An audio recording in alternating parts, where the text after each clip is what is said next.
Welcome to icon India. మీరు competitive exams కి prepare అవుతున్నట్లయితే వెంటనే ఐకాన్ ఇండియా యాప్ ని డౌన్లోడ్ చేసుకోండి. ఈ యాప్ ద్వారా మీరు క్లాసెస్ ని పొందడంతో పాటు ఎగ్జామ్స్ ని కూడా రాయవచ్చు. భారతదేశంలో ప్రణాళికలు అవసరమని మొదటిసారి మాట్లాడినటువంటి వారు మోక్షగుండం విశ్వేశ్వరయ్య గారు. ఈయన 1934లో ప్లానెట్ ఎకానమీ ఫర్ ఇండియా అనేటువంటి గ్రంథంను రచించి భారతదేశానికి ప్రణాళికలు అవసరం, భారతదేశంలో ప్రణాళికలను అమలు చేసినట్లయితే 10 సంవత్సరాల కాలంలో భారతదేశ ఆదాయాన్ని రెట్టింపు చేయవచ్చు అని చెప్పేసి తెలపడం జరిగింది.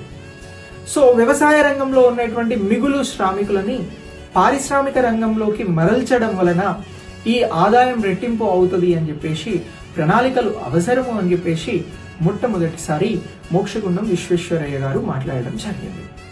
సో ఇది ప్రీవియస్ ఎగ్జామ్ బిట్. మీకు ఎక్కడైనా ఎకానమీ రిలేటెడ్ క్వశ్చన్స్ వస్తే ఈ క్వశ్చన్ కి, ఈ అంశానికి ప్రియారిటీ ఉంటుంది.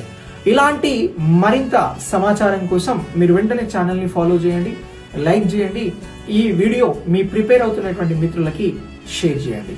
Thanks for watching.